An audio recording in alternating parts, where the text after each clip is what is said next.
오늘 하나님께서 우리에게 주신 말씀은 마태복음 4장 12절부터 23절까지의 말씀입니다. 우리 함께 이 말씀을 받들어 읽겠습니다. 예수께서 요한이 잡혔다고 하는 말을 들으시고 갈릴리로 돌아가셨다. 그리고 그는 나사렛을 떠나 스불론과 납달리 지역 바닷가에 있는 가버나움으로 가서 사셨다. 이것은 예언자 이사야를 시켜서 하신 말씀을 이루시려는 것이었다. 스불론과 납달리 땅, 요단강 건너편 바다로 가는 길목, 이방 사람들의 갈릴리, 어둠에 앉아있는 백성이 큰 빛을 보았고 그늘진 죽음의 땅에 앉은 사람들에게 빛이 빛이었다. 그때부터 예수께서는 회개하여라, 하늘나라가 가까이 왔다 하고 선포하기 시작하셨다.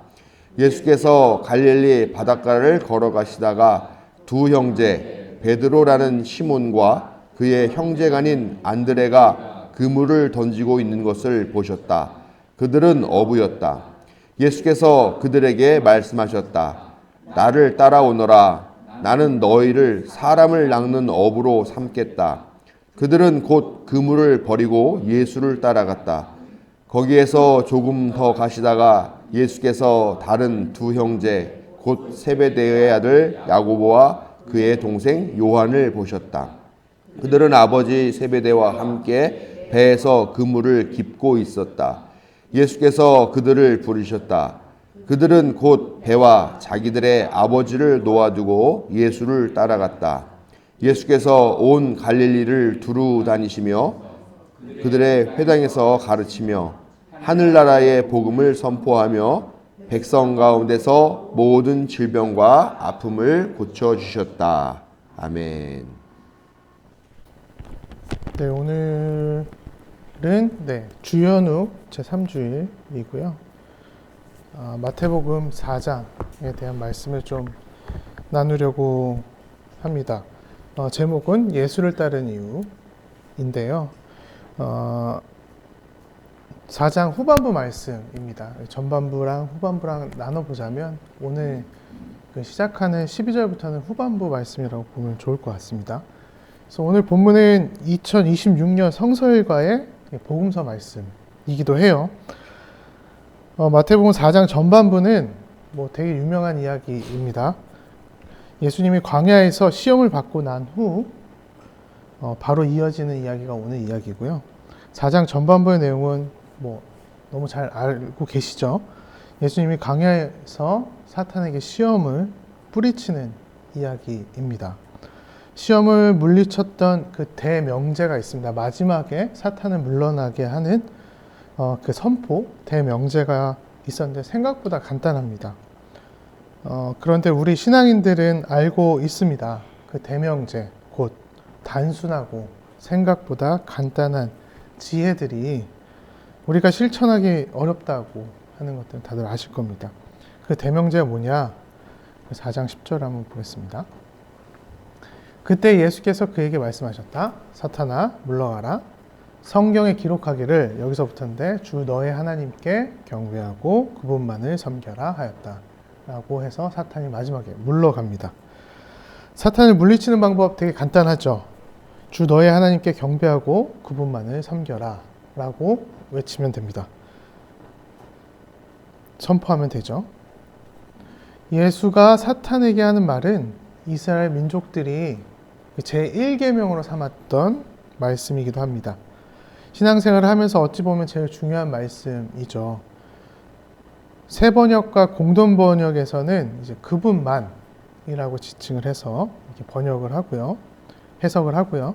개역 개정과 개역 한글에서는 다만 그를이라고 그를 섬겨라라고 이렇게 나오고 있습니다. 헬라어는 밑에 영어 성경에서는 him only라고 여기 밑에 보이시죠? him only라고 그렇게 번역을 합니다. 헬라어는 어떻게 번역하냐? 어떻게 증언하고 있냐? 모노스라는 단어를 사용을 합니다. 이게 부사인데요. 이게 조금 더 저는 정확한 해석으로 봐야 되지 않을까? 다만 그를 라는 게 좀 더 정확한 해석이지 않을까? 저 나름대로 생각하고 있습니다. 부사로 쓰이면요, 홀로, 유일하게, 오직, 다만이라는 뜻을 지니고 있습니다. 그렇게 해석할 수 있죠. 그래서 모노스에 대한 뜻을 조금 더 설명해 보자면요, 행동이나 상태를 제한한 상황에서 이 단어가 사용되는데요. 이 뜻을 사용하는 성경에 좋은 예시가 있습니다. 네, 마태복음 24장 13절에서 14절 말씀인데요. 그 여자는 속으로 말하기를 내가 그의 옷에 손을 대기만 하여도 나을 텐데 했던 것이다. 혈류증 앓는 여인이 사용한 단어가 바로 이제 모노스입니다. 이게 유일한 방법이고 지금 당장 해야 되는 행동으로서의 그 모노스를 사용을 하는데요. 그렇게 이제는 모노스를 사용하고 이어서 살펴보면 그 섬겨라 라는 뜻이 있잖아요. 그 헬라어로는 라투리오라고 섬기다, 예배하다 라는 뜻을 지니고 있습니다. 따라서 예수님이 사탄과의 시험에서 벗어날 수 있었던 그 선포, 고백은 하나님을 경배하고 그분의 방식대로 그분의 능력을 의심하지 말고 오직 하나님을 섬겨야 한다라는 뜻이기도 합니다. 이 대명제는 오늘날 우리의 삶으로 신앙생활을 해나가는 동시에 하나님을 섬기는 방식 중에 하나가 곧 예배라는 사실이기도 합니다. 예배란 단순한 행위가 아니라 구별된 삶을 살고자 하는 우리의 결단이자 다짐입니다. 우리는 이 예배를 통해 새로운 사람이 되고요, 거듭나는 것은 물론 하나님의 방식대로 살고자 다짐하는 자리이기도 합니다. 하나님의 영을 본받는 신앙인, 그리스도인이 되는 것이죠. 빌립보서 3장 3절이 다음과 같이 선포를 하는데요. 하나님의 영으로 예배하며 그리스도 예수 안에서 자랑하며 육신을 의지하지 않는 우리들이야말로 참으로 할례받은 사람입니다. 하나님의 백성이 된다는 이야기입니다. 이 첫 계명을 지키는 것이 하나님의 사람이 되는 길이죠. 예수가 그토록 강조한 이유는 바로 이 선포에는 그 뿌리가 있기 때문입니다. 그 뿌리는 신명기 5장에서 찾을 수 있는데요. 신명기에서 첫 계명을 선포하기 전에 하나님을 이렇게 묘사를 합니다. 신명기 5장 6절인데요.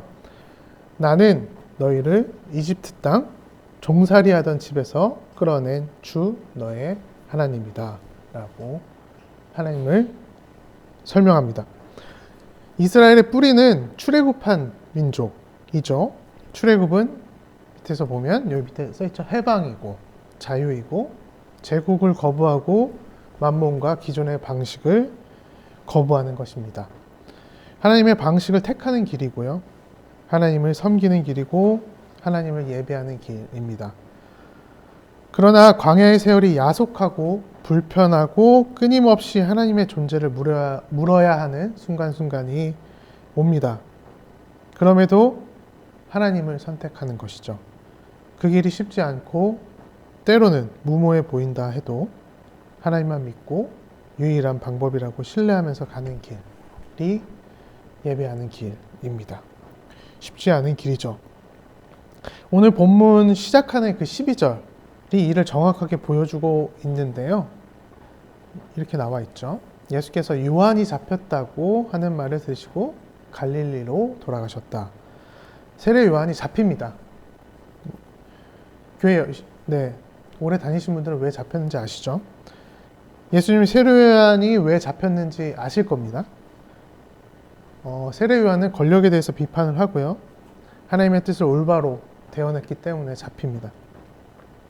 세상의 눈으로 보자면 세례 요한에게는 체포될 만한 명분과 죄가 분명히 있습니다. 그 당시 법으로 따지면요.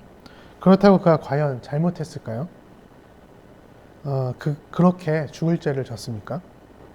훗날 우리 신앙인들은 그렇게 생각했을까요? 우리들은 그렇게 생각하십니까? 그렇지 않습니다.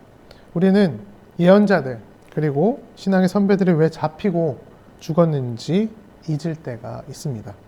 그들이 신앙의 이유로 하나님의 말씀을 배타적으로 일방적으로 전해서 잡히거나 고난받는 게 아닙니다. 하나님의 방식대로 세상의 권력의 일침을 놓았기 때문에 대부분 그렇게 잡히고 고통을 당하고 고난을 당하고 있죠.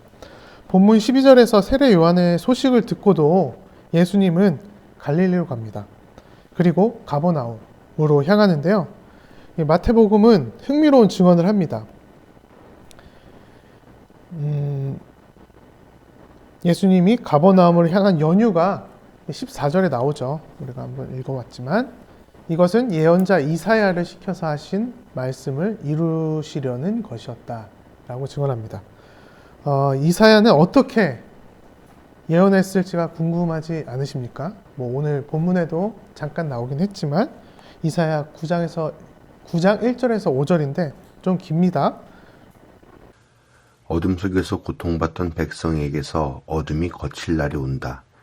옛적에는 주님께서 스불론 땅과 납달리 땅으로 멸시를 받게 버려두셨으나 그 뒤로는 주님께서 서쪽 지중해로부터 요단강 동쪽 지역에 이르기까지 그리고 이방 사람이 살고 있는 갈릴리 지역까지 이 모든 지역을 영화롭게 하실 것이다.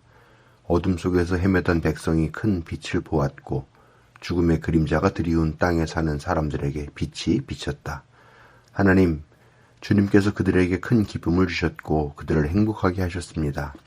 사람들이 곡식을 거둘 때 기뻐하듯이 그들이 주님 앞에서 기뻐하며 군인들이 전리품을 나누을 때 즐거워하듯이 그들이 주님 앞에서 즐거워합니다.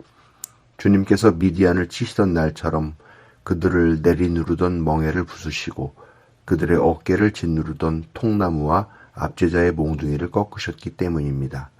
침략자의 군화와 피 묻은 군복이 모두 땔감이 되어서 불에 타 없어질 것이기 때문입니다. 이런 식으로 이사야가 예언을 하는데 보시면 예루살렘, 베들레헴 있지 않습니다. 스불론과 납달리, 요단강 동쪽, 서쪽 이렇게만 나오죠. 그걸 좀 기억하시면서요. 평화를 불러올 사람, 평화를 불러올 이, 해방을 가져올 사람, 해방을 가져올 이로 이사야의 선지자는 빛으로 그 돌아올 이를 표현하면서요. 하나님의 말씀을 대언하는 장면입니다. 그것도 스불론과 납달리 땅에서 말입니다. 스불론과 납달리 땅이 어디 있는지 궁금하시죠? 제가 그래서 가져왔습니다. 저 위쪽이고요. 그리고 좀 Z로 시작하는 거, 그게 이제 스불론이고 N으로 시작하는 이게 납달리입니다. 영어 표현은 그렇고요. 이렇게 해서 이쪽 위쪽 갈릴리 지방, 갈릴리 호수 근처 이쪽 위쪽 지방을 가리키는 게 이제 스불론과 납달리 지파들이 소유한 땅입니다. 스불론은 이스라엘의 12지파 중 하나고요. 나사렛이 포함된 지역에서 정착한 이들입니다. 그러나 예부터 지중해에 접해 있어서 이방인들과 접촉이 잦았습니다. 예루살렘에 비해서 변방이죠. 또한 납달리는 아수르에 의해서 가장 먼저 멸망한 지역이기도 합니다. 이스라엘의 전쟁이 일어났을 때 가장 먼저 피해를 입었던 지역이 어디냐? 납달리입니다. 항상 취약한 지역이죠. 그래서 이들은 본인들이 원하지 않아도 외부 문화에 노출되고 편입될 수밖에 없는 지역이죠. 이스라엘 민중들을 상징합니다. 납달리 지역에 속해 있는 것이 여기 보시면 갈릴리 호수 보이시죠? 저 갈릴리 호수 바로 위에가 저 빨간 점, 저기가 가버나움입니다. 가버나움, 납달리 지역에 속해 있는 것이 가버나움이고 갈릴리 호수, 갈릴리 바다입니다. 이사야 선지자도 마찬가지지만 예수님도 평화가 온다면 바로 납달리 그리고 스불론에 와야 한다고 강조를 하는 게 오늘 장면입니다. 가장 먼저 고난을 겪고 전쟁의 흉포와 제국의 억압 속에 있었던 이 두 지역이 그 굴레에 벗어난다면 그것이야말로 진정한 평화임을 선포하는 일이 될 것입니다. 예수님 이전에는 제일 먼저 고난을 겪었지만 예수님 이후에는 제일 먼저 복음의 빛을 받아들이는 지역이 납달리입니다. 그리고 스불론은 그야말로 부정이 가득한 도시이죠. 그렇게 터부시했던 이방 문화가 혼재되어 있고 혼종의 도시입니다. 예루살렘이나 베들레헴이 아닌 스불론과 납달리를 선택하신 것. 하나님은 하나님의 방식으로 이들을 선택하십니다. 하나님이 이집트의 노예였던 이스라엘 백성을 선택한 것과 그 맥을 같이 하죠. 성경의 한 부분을 소개할 텐데요. 사사기 5장인데 스불론은 죽음을 무릅쓰고 생명을 아끼지 않고 싸운 백성이요 납달리도 들판 언덕 위에서 그렇게 싸운 백성이다. 네, 이때 사사 누군지 아세요? 진짜 네, 아웃사이더의 아웃사이더. 사사 누군지 네, 모르실 줄 알고 제가 준비를 했죠. 네, 드보라입니다. 드보라. 네, 드보라고요. 여기서 보시면 스불론과 납달리 지파들은 목숨을 걸고 드보라와 함께 가나안의 왕이 있었죠. 그때는 가나안 왕 야빈과 시스라를 상대로 싸웠습니다. 다른 지파들은 나서지 않았어요. 오직 두 지파 스불론과 납달리만 나섰습니다. 제가 정확하지 않을 수도 있어요. 한번 성경 보시고요. 네, 하여튼 스불론과 납달리만 나섰습니다. 제가 알기로는 그래요. 그래서 사사기 5장은 누가 싸웠고 누가 싸우지 않았는지를 정확하게 기록하고 있습니다. 그 지역은 한마디로 반골기질이 다분한 곳이었고요. 변방이면서 반골기질이 있는 지파들의 지역이었습니다. 심지어 사사기 5장의 주인공은 두 명이 나오는데 한 명이 드보라 사사 여성이죠. 야엘이라는 여성과 드보라가 멋지게 싸우죠. 드보라의 계략과 기지로 인해서 이스라엘 구한 이야기입니다. 가나안 왕 야빈과 시스라에게 20년 동안 억압을 당했는데 해방된 사건이기도 합니다. 예수님은 바로 그곳에서 말씀을 전합니다. 그 선포가 바로 17절 다 같이 한 목소리로 읽겠습니다. 시작. 가까이 왔다 하고 선포하기 시작하셨다. 네, 이 선포는 스불론과 납달리에 살고 있는 민중들을 향한 선포도 있겠지만 그보다 더 큰 의미로 봐야 됩니다. 이는 마태복음 3장 2절 세례 요한의 선포를 오마주한 것이고요. 그 정신을 계승한 것입니다. 이 땅을 황폐하게 만든 위정자들을 위한 종교 지도자들을 위한 선포이고요. 예수님의 공생의 성격을 알리는 선전포고입니다. 하늘나라가 가까이 왔다라는 가까이는 헬라어로 엥기조를 쓰는데요. 신에게로 가까이 가다라는 뜻에 좀 더 가깝습니다. 그렇게 해석할 수 있습니다. 즉 마음을 고쳐먹고 하나님에게 가까이 가라는 경고입니다. 오늘날의 세상도 마찬가지입니다. 하늘나라가 가까이 왔다는 것은 하나님이 우리 주변, 우리 이웃, 고난의 현장에 가까이 계시다는 뜻과 같습니다. 성령님이 그곳으로 인도하십니다. 이것이 히브리서 7장 19절에서 잘 보여주고 있는데요. 이렇습니다. 율법은 아무것도 완전하게 하지 못하였습니다. 그래서 하나님께서는 더 좋은 소망을 우리에게 주셨습니다. 우리는 이 소망을 힘입어서 하나님께 가까이 나아갑니다. 라고 고백합니다. 제자들은 예수님의 선포와 하늘나라가 가까이 왔다는 그 고백을 믿고 예수님을 따랐습니다. 흔히 우리가 알고 있는 오늘 본문에서의 제자들은 예수님의 기적을 보고 감동하여서 예수님을 따르지 않았습니다. 기억해 보시면요. 그렇습니다. 그 선포가 예수님이 했던 그 선포가 그들을 자극하고 그들의 마음을 움직였습니다. 한번 보시면요. 저기서 그물 던져라. 그물이 찢어지도록 고기를 잡았다. 이런 내용은 오늘 본문에 나오지 않습니다. 그 선포가 그들에겐 빛이었고 희망이었습니다. 예수님의 말에 힘을 믿고 따라 나선 거죠. 그물을 깃고 있던 제자들도 예수님을 따라 나섭니다. 오늘날에는 말의 힘을 점점 잃어가는 이 시대에 예수님은 이들에게 희망을 줍니다. 그 권세가 위정자들이나 종교 지도자들에게 있는 것이 아니라고 선포하는 거죠. 회개, 즉 마음을 고쳐 먹으면 하나님이 우리 가운데 계시다는 혁명적인 선포이기도 합니다. 율법의 실행 여부를 떠나서 누구나 하나님의 능력과 사랑이 가까이 있다라는 사실입니다. 제자들과 예수님의 사역의 무대는 스불론과 납달리가 됩니다.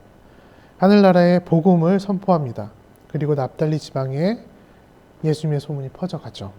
그 민중들에게 복음이 된 말씀이 바로 17절이죠. 네. 회개하여라 하늘나라가 가까이 왔다. 위정자들과 종교 지도자들 또한 회개한다면 마음을 고쳐먹으면 하늘나라가 가까이 온다는 것이라는 것도 포함되어 있습니다. 그들이 예수님의 방식대로 세례요한의 방식대로 출애굽에 뿌리를 둔 하나님의 방식대로 회개하기란 쉽지 않다는 사실 여러분들이 더 잘 아실 겁니다. 다시 말해서 그들이 회개한다면 하나님과 조금 더 훨씬 더 가까이 갈 수 있다라는 사실은 명백합니다. 납달리 지방 민중들에게는 예수님이 해방과 자유를 선물했습니다. 하나님이 이스라엘 백성에게 출애굽을 선물했던 것처럼 이들에게도 민중들에게도 범주화된 죄, 피할 수 없는 율법의 죄, 불평등한 체제로 인해 죄를 짊어질 수밖에 없고 고통받을 수밖에 없는 이들에게 해방감을 선물합니다. 이를 24절에서 증언을 하고 있는 거죠. 예수의 소문이 온 시리아에 퍼졌다. 그리하여 사람들이 갖가지 질병과 고통으로 앓는 모든 환자들과 귀신 들린 사람들과 간질병 환자들과 중풍병 환자들을 예수께로 데리고 왔다. 예수께서는 그들을 고쳐주셨다. 북쪽입니다. 네, 예루살렘과 이쪽은 포함되지 않는 그 시리아에 예수님의 소문이 퍼져갑니다. 말씀을 마치겠습니다. 아직 예수님의 사역의 무대는 스불론과 납달리 지방입니다. 그러나 요단강 건너편에도 예수님을 따르는 무리가 생겨납니다. 예수님을 따른다는 것은 광야로 나가는 것입니다. 그리고 하나님의 방식을 따른다는 것은 하나님의 방식을 따른다는 것이죠. 예수님 따른다는 것. 또 그거에 대한 다짐이고 마음을 고쳐먹는 것입니다. 네. 나를 따라오너라. 나는 너희를 사람 낚는 어부로 삼겠다. 이 권유는 제자들에게만 해당되는 것이 아닙니다. 오늘날 우리들에게도 갈릴리 사람들에게도 그 지역 민중들에게 해당되는 말입니다. 하나님의 방식으로 나의 신앙생활을 살기로 결정했다면 그것이 예수를 따르는 제자가 되는 것입니다. 그것은 선한 영향력을 흘러보내는 일이면서요. 원치 않는 이들까지도 품어내는 어부로서 빛과 소금의 역할을 감당하는 일이기도 합니다. 그 당시 제자가 그랬듯이 예수님도 우리에게 권유를 하십니다. 조남명 시인의 마음의 담장이라는 시가 예수님의 마음을 잘 표현해 주고 있는데요. 네. 마음의 담장 조남명. 사람 냄새 감도는 정물씬 묻어나는 세상을 그리워하나요?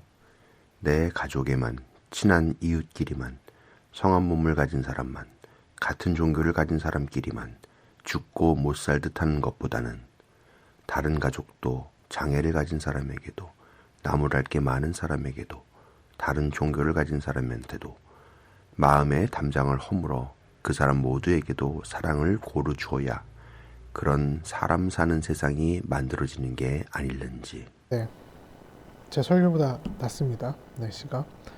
예수님을 따른다는 것은 단지 종교적 선택을 하는 것이 아니라 광야로 나아가는 결단입니다.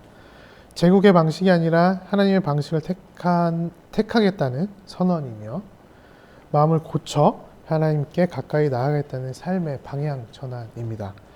제자들은 기적을 보고 예수님을 따른 것이 아닙니다. 하늘나라가 가까이 왔다는 그 말씀을 믿고 길을 나섰습니다.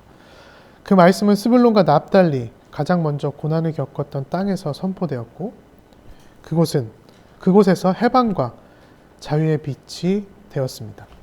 오늘날도 예수님은 우리를 부르십니다. 네, 어떻게 부르시냐면요. 네, 나를 따라오너라. 이 부르심은 제자들만을 향한 말이 아니라 오늘을 살아가는 우리 모두를 향한 초대입니다.